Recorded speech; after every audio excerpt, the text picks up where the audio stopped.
Social media पर आपने अक्सर ये तस्वीरें देखी होंगी। बंदूकें थामे सेना की वर्दी में नजर आती खूबसूरत महिलाएं। बहुत से लोग सवाल पूछते हैं कि क्या इजराइल की फौज में भर्ती होने के लिए खूबसूरती कोई पैमाना है? क्या ये मॉडलिंग की दुनिया छोड़कर मोर्चे पर आई हैं, या फिर इसके पीछे कोई खूंखार सच्चाई है जिसे दुनिया नहीं जानती? नमस्कार, मैं हूं जगदीश और आज द डिकोड डायरी में हम डिकोड करेंगे इजराइल की उस वुमेन आर्मी को जिसने ईरान से लेकर हमास तक दुनिया के बड़े बड़े दुश्मनों की नींद उड़ा रखी है।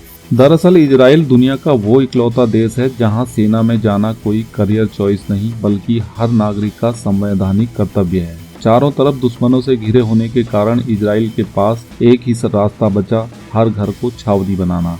यहाँ का कानून सख्त है। हर यहूदी नागरिक को 18 साल की उम्र होते ही सेना की वर्दी पहननी पड़ती है। पुरुषों के लिए ये सेवा करीब 3 साल की है, तो महिलाओं के लिए कम से कम 2 साल। यानी यहाँ खूबसूरती नहीं बल्कि राष्ट्रीय जिम्मेदारी आपको फौज में खींच लाती है। इजराइल की ताकत का अंदाजा आप इस आंकड़े से लगाइए।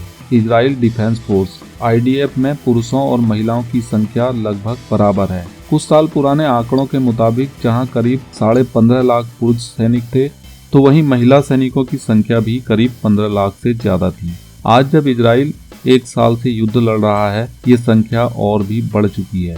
यहाँ ट्रेनिंग में कोई भेदभाव नहीं होता। जितनी कड़ी मेहनत एक पुरुष सैनिक करता है, उतनी ही कठिनाई एक महिला सैनिक को भी सहनी पड़ती है। अब आते हैं उस सवाल पर, ये इतनी फिट और कॉन्फिडेंट क्यों दिखती हैं? इसका जवाब मॉडलिंग से नहीं बल्कि मिलिट्री डिसिप्लिन में छिपा है। कम उम्र से ही इन्हें हथियार चलाने के साथ साथ साइबर सिक्योरिटी, इंजीनियरिंग और इंटेलिजेंस की सख्त ट्रेनिंग दी जाती है। वो फिटनेस, वो आत्मविश्वास और वो चमक दरअसल उनकी कड़ी मेहनत और देश के प्रति समर्पण का परिणाम है। इजराइल की महिला ब्रिगेड सिर्फ बॉर्डर की सुरक्षा नहीं करती, बल्कि ये कॉम्बैट रोल यानी सीधे युद्ध में भी उतरती हैं। हाल ही में ईरान पर हुए हमले और हमास के खिलाफ ऑपरेशन में इन महिलाओं ने वो पराक्रम दिखाया जिसने दुनिया को हैरान कर दिया।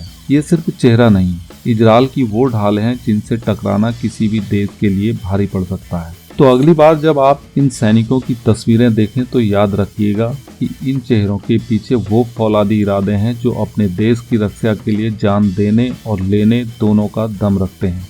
आपको क्या लगता है, क्या भारत में भी हर नागरिक के लिए सैन्य सेवा अनिवार्य होनी चाहिए? अपनी राय कमेंट में जरूर लिखें। द डिकोड डायरी को सब्सक्राइब करें। मिलते हैं अगले एपिसोड में।